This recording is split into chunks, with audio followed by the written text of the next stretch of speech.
Muchas gracias, Mariana, por la presentación. Solo quiero hacer una pequeña aclaración. La H en mi apellido es muda, entonces es Calahorra, no Calahorra, como los Calahorra. españoles. Claro, española. Sí, sí, sí, perdón. Claro, bien del centro de España, Ahí ¿no? está. Entonces, muda totalmente. Yo no soy Perfecto. muda, la H sí, Bueno. pero yo no.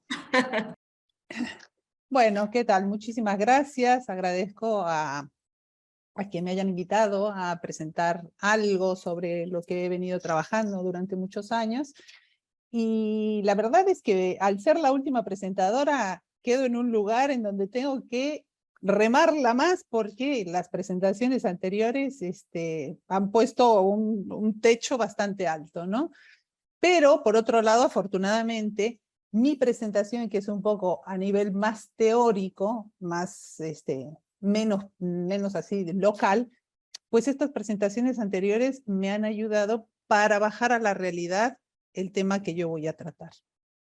Entonces, bueno, mi presentación versa sobre el arsénico en el agua de consumo y voy a hablar específicamente de aquella agua de consumo que proviene de los acuíferos. Y bueno, estamos en el tema de las zonas áridas y semiáridas, entonces será este el caso, ¿no? En estas zonas, la relación sinérgica que existe entre la cantidad y la calidad del agua es singularmente estrecha, dado que, como son escasos los caudales que circulan, pues es más difícil poder depurar, digamos, contenidos importantes de contaminación.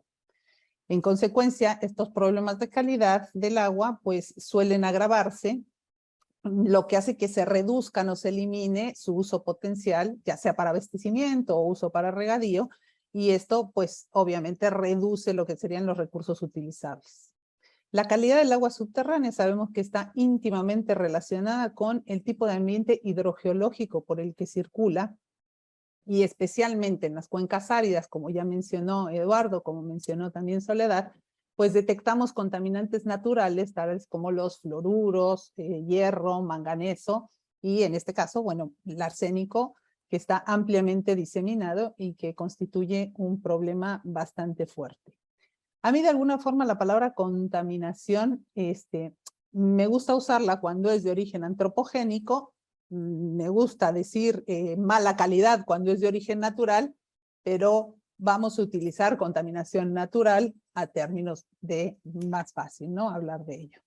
Sabemos que el arsénico es un elemento natural, que lo encontramos en la corteza terrestre, pero además también está ampliamente distribuido en todo el medio ambiente. Lo podemos encontrar en el agua, en la tierra, en el aire. Y en esta forma, que es la forma inorgánica de presentación del arsénico, pues resulta muy tóxico, ¿no? Para la salud de los seres humanos. Bien. Existen distintos lugares en el planeta donde se han identificado un gran número de áreas con aguas subterráneas que van a presentar contenidos de arsénico superiores a los 50 microgramos por litro, perdón.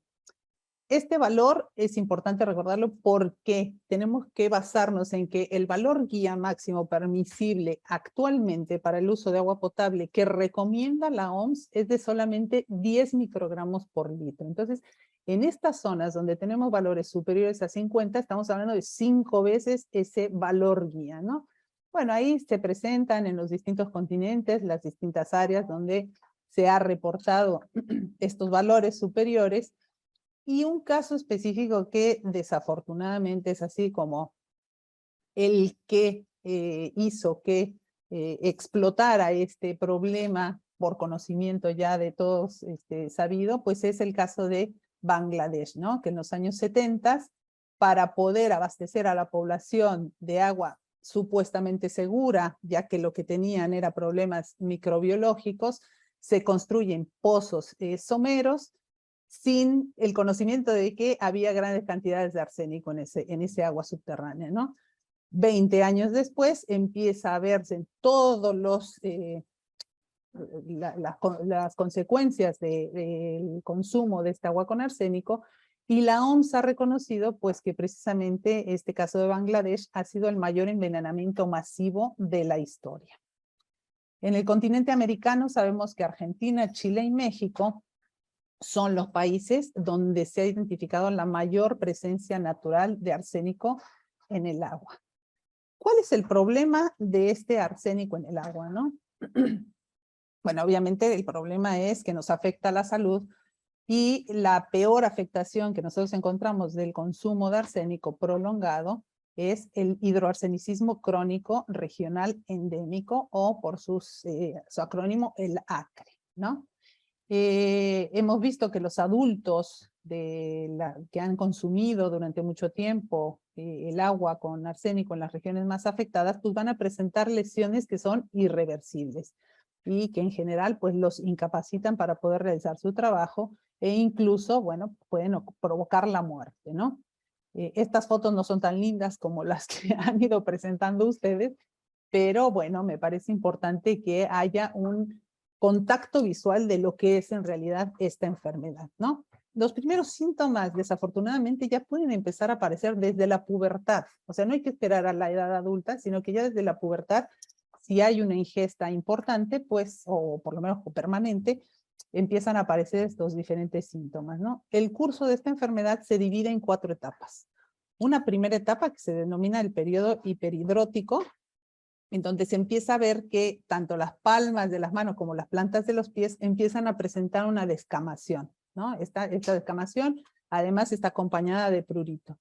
En una segunda etapa empieza un periodo hiperqueratósico, y ahí en ese periodo hiperqueratósico lo que vamos a encontrar son que empieza a engrosarse, ¿no?, la epidermis en distintas partes, especialmente en las zonas palmoplantares, y ya implican un intenso dolor, a tal grado que se hace muy difícil poder realizar tareas manuales e incluso caminar.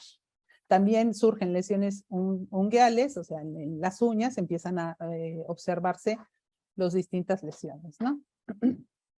La tercera etapa sería un periodo melanodérmico, en donde empiezan a aparecer manchas que comienzan en el tronco y se van extendiendo, no se extienden a mucosas, pero se van extendiendo por todo el cuerpo, aunque este trastorno no siempre aparece. Puede haber casos en donde este periodo melanodérmico no aparece en las personas afectadas. Y finalmente, lo que sería el periodo final es que algunas de estas lesiones ulceradas que tienen en la piel, pues van a terminar por transformarse en distintos carcinomas. Bien, como ya les comentaba, el arsénico en las aguas naturales es arsénico inorgánico. Y dependiendo de las condiciones de oxigenación que haya en estas aguas, se puede encontrar en distintos estados de oxidación.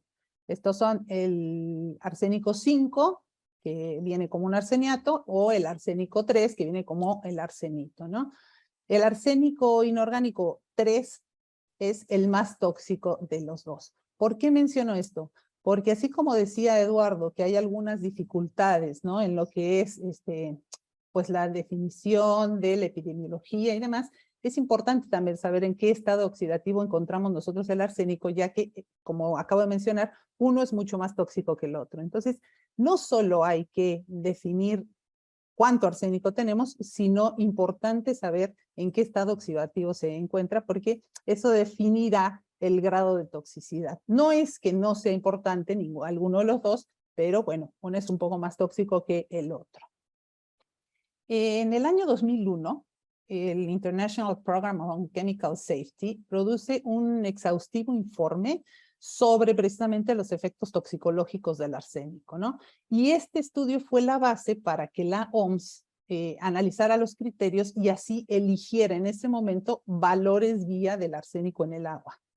Sin embargo, la falta de información precisa sobre la incidencia a estos niveles moderados lleva a la OMS a empezar a basar en realidad sus recomendaciones en solamente un criterio precautorio, ¿no? Además, sumado a que las posibilidades reales de las tecnologías en ese momento para abatir arsénico, pues no permitían llegar a valores inferiores. Entonces, de este estudio y de cómo se basa la OMS para dar ese valor guía, podemos concluir algunas cosas, ¿no? Que no se conocen bien cuáles son los mecanismos de acción del arsénico, pero sí queda establecido que existe una relación causal entre lo que sería la exposición prolongada al arsénico en el agua de consumo y un aumento en el riesgo de contraer distintos tipos de cánceres y otras afecciones, ¿no? cáncer estamos hablando no solo el melanoma, sino que estamos hablando de cáncer de riñón, cáncer de vejiga, etcétera. Las incertezas y las dificultades prácticas que se encuentran para poder hacer una remoción de arsénico en el agua, pues hacen que este valor precautorio sea un valor provisorio, ¿no? Hasta ahora tenemos que dejar este valor guía de 10. Y aún así, resulta que pues sabemos que en muchos países quizá no es posible poder alcanzar este valor guía, ¿no? Y en ese caso, pues lo único que nos queda hacer es realizar todos los esfuerzos posibles para mantener las concentraciones de arsénico pues lo más bajas posibles. Bueno, yo quería presentarles un poquitito, ¿no? Como ejemplo, el caso de México. En México, en este momento, la norma oficial mexicana permite 25 microgramos por litro. Esta norma está siendo revisada. Se planea, obviamente, llegar a reducirla a los 10 microgramos por litro, aunque cabe considerar que cuando se trata de agua embotellada, sí se cumple la norma o se debe cumplir la norma de estos 10 microgramos por litro. Hemos visto que no se ha instrumentado un estudio económico sobre las consecuencias que tendría reducir estos valores hasta 10 microgramos por litro, ¿no? Lo que va a presentar, pues, complicaciones logísticas y económicas que tienen un alto grado de complejidad. No es sencillo poder abastecer con estos valores en, obviamente, las zonas donde encontramos valores importantes de arsénico. Lo más importante, y ya lo comentaba también Eduardo en su presentación, pues es que es muy importante determinar cuál es la magnitud de la epidemiología, ¿no? Del acre. Y esto se dificulta porque hay una escasez de datos reales, ¿no? De datos fiables que nos permitan definir cuál es y en dónde están pues estas zonas y estas afectaciones a la salud, ¿no? Tanto en México como obviamente en otros lugares del mundo. En los suelos argentinos, y me corregirá Eduardo, yo no soy geóloga, pero bueno, el arsénico se encuentra en aquellos suelos que dicen que de origen volcánico y además lo ubican, digamos, en la era cenozoica, me parece. Pero bueno, esta contaminación natural del agua con arsénico en Argentina se conoce desde hace ya más de 100 años. O sea, hace más de 100 años que se sabe de este problema, que hubo manifestación de esta enfermedad y sin embargo aún hoy en día no ha podido ser solucionada.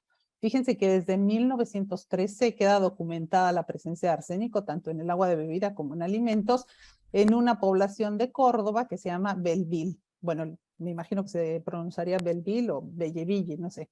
Bien, hubo tal cantidad de casos con acre en esta ciudad que en ese momento se determinó esta enfermedad como la enfermedad de Belleville. Y ya desde entonces había un médico y había digamos, un químico, y pudieron relacionar que esta enfermedad venía directamente del consumo de agua y alimentos con arsénico. Pero a pesar de que hace ya más de 100 años de ello, pues en el año 2000 el Sistema Nacional de Vigilancia Epidemiológica aún no tenía incluido el acre como un problema de salud pública. Y a la fecha, hoy en día, aún no se ha implementado, como ya comentaba, ninguna notificación obligatoria de lo que sería la patología a nivel nacional. Fíjense que en el año 2007 el Código Alimentario Argentino incorpora este valor guía de la OMS de 10 microgramos como nivel máximo a lograr en 5 años, ¿no? En las regiones endémicas.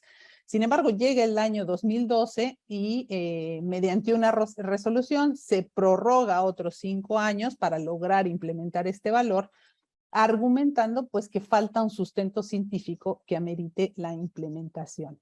Y esto viene acorde con lo que he venido yo comentando de falta de datos, de que no hay una determinación, incluso en los estudios realizados por la OMS, de cómo actúa el arsénico. Bueno, y esto a efectos prácticos pues se traduce en que hoy en día se pueden permitir incluso 50 microgramos por litro en el agua de bebida.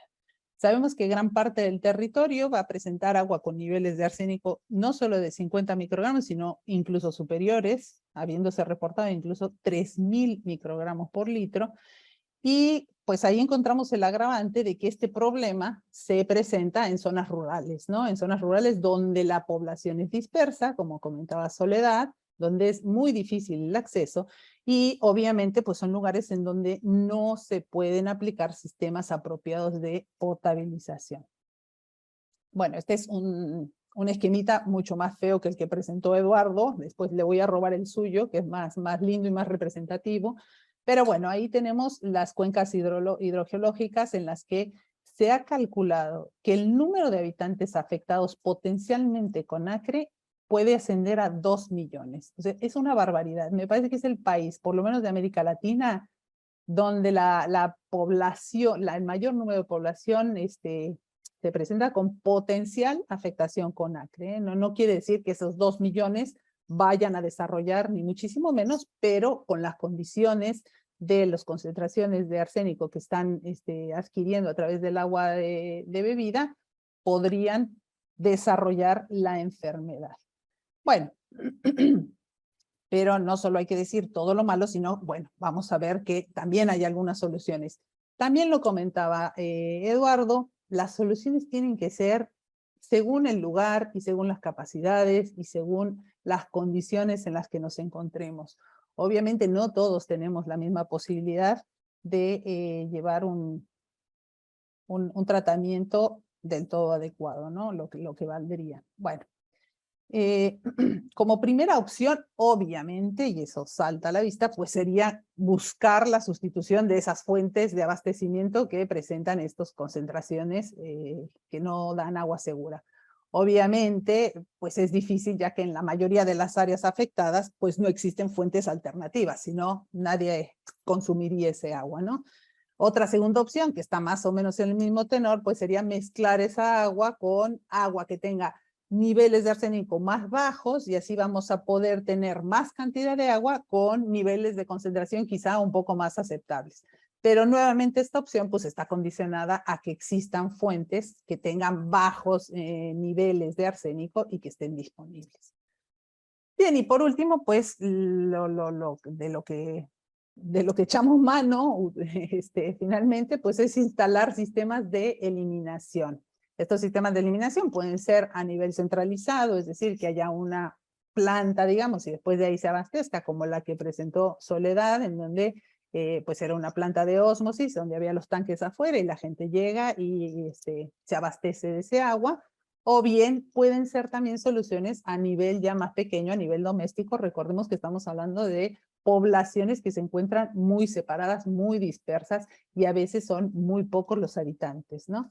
Bien, entre estas tecnologías que podemos mencionar, hay otras obviamente, pues están la oxidación, la coagulación, precipitación, absorción, intercambio de iones y también diversas técnicas que utilizan diferentes membranas. Como ya les decía, hay un número creciente de opciones eficaces y baratas, ¿no? Que se pueden utilizar para eliminar el arsénico de suministros pequeños, de suministros domésticos, pero bueno, no se han desarrollado las pruebas suficientes para ver si la efectividad, ¿no? de estos sistemas, hablamos a largo plazo.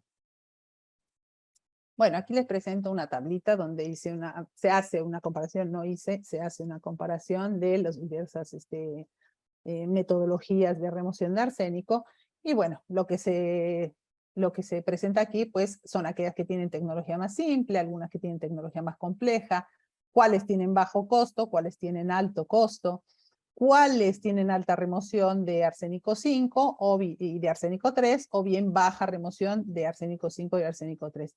Y otro tema importantísimo que también mencionó Eduardo, pues es qué se hace, ¿no? con los efluentes, qué se hace con esos residuos. Una vez que lo tratamos, piensen que lo que hacemos es concentrar, ¿no? Los residuos lo que tienen es una muy alta concentración de arsénico. Entonces es importantísimo los problemas que se presentan por la disposición precisamente de estos residuos.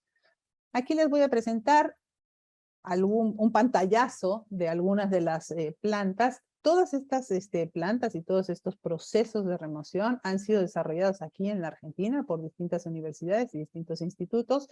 No es un recorte exhaustivo, es así, digamos, nada más un pantallazo para que lo conozcan, pero son muy interesantes. Como yo les decía, hay muchos que no se ha hecho un seguimiento eficaz para ver, bueno, en el tiempo, qué tan eficiente es. Bien, aquí el primero que podemos ver es este proceso de coagulación-filtración desarrollado por el INTI, y también les presento los tipos de filtro casero que se utilizan en Córdoba, ¿no? Esto ya es a nivel doméstico, en donde simplemente se pone virulana, así virulana tal cual, algodón, tela, y se deja obviamente que vaya filtrando el agua para después poderla consumir. Problemas con este tipo de filtraciones, bueno, obviamente el sabor del agua pues va a tener un gusto distinto a pues, un agua purificada, ¿no? Pero bueno, obviemos el sabor. Desafortunadamente el arsénico es insípido, ¿no? Porque si supiera mal o si oliera mal, pues nadie tomaría esa agua, pero no, no lo es. Bien. Otra planta que les presento es esta desarrollada por la Universidad de San Juan. Primero vemos el prototipo y después lo vemos ya escalado, utiliza un proceso de corrosión electroquímica de un lecho fijo de hierro. Nos queda un minutito, Patricia. Bueno, rápido. Tenemos plantas de purificación solar. Tenemos una ya mucho más importante, que sería la Universidad de Rosario, y tenemos de la Universidad Nacional de La Plata, también con arcilla ferruginosa, y bueno, el sistema de osmosis inversa, que es obviamente el más eficiente. Vamos a pasar rápido a las reflexiones finales, así, ya que me corriste rápido con el tiempo. Y estas, bueno, quiero leerlas tal cual porque, bueno, nada, quiero enfatizar un poco en ellas, ¿no? Sabemos que el agua es un derecho humano, independientemente del nivel de desarrollo económico. Todos los pueblos tienen derecho a acceder al agua potable, tanto en cantidad como en calidad, iguales para las necesidades esenciales de todos. A fin de sostener este derecho, se hace indispensable pues, establecer líneas de trabajo que sean transdisciplinarias e interinstitucionales, ¿no? Con el objetivo de poder definir precisamente las políticas de Estado en los 3 niveles, necesarias para poder proteger la salud de la población, obviamente en relación, en este caso, a la ingesta de arsénico a través del agua. De una forma u otra sabemos que las actividades, todas las actividades están condicionadas por la presencia o la carencia de agua y también por su calidad, lo que entonces le asigna una importancia estratégica a este recurso para el crecimiento económico. Es necesario así entonces convocar e involucrar a los principales actores relevantes de los distintos organismos que tengan poder de decisión, y también involucrar a otras instituciones científicas, instituciones tecnológicas, universidades, a la población en general, a ONGs, para participar de forma activa en esta discusión y planteamiento de soluciones a esta problemática específica, ¿no? Desafortunadamente, la falta de datos lo que hace es limitar la posibilidad de realizar un análisis de la situación en materia de ambiente y salud, y lo que hace es obstaculizar la toma de decisiones y el diseño de políticas públicas encaminadas a prevenir o reducir el problema de salud ambiental, sobre todo aquellos de tipo crónico, como es el acre, que además de todo van a representar también un gasto mayor para el sector salud. En los diversos países afectados en América Latina aún no se ha instrumentado, como ya había comentado, un estudio económico sobre qué consecuencias traería el reducir esta norma a 10 microgramos por litro, pero lo que sí queda claro, o debería de quedar claro, es que estos gastos resultantes de esta reducción pues tendrían que ser asumidos por la sociedad en su conjunto. Ya hemos visto que la disminución de este valor en el año 2001 por parte de la OMS, antes era de 50, en el año 2001 con el estudio que mencioné se baja a 10 miligramos, pues es en principio precautorio, ¿no? Porque hay muchas incertidumbres sobre realmente los efectos toxicológicos a largo plazo. Se estableció este valor más con base en el estado del arte de las tecnologías de abatimiento de arsénico, sobre todo en los países centrales, y en las dificultades también de la determinación de niveles más bajos de arsénico, que en la propia evaluación de los niveles de toxicidad. Sin embargo, la OMS también dice que cuando hay problemas para respetar este valor guía, bueno, pues los estados pueden establecer límites que sean un poco más elevados, teniendo en cuenta las circunstancias locales, los recursos disponibles y también, obviamente, los riesgos asociados a fuentes que tengan bajos niveles de arsénico, pero que estén contaminadas de algún modo microbiológicamente. Bueno, fue un poquitito más de un minuto, pero ahí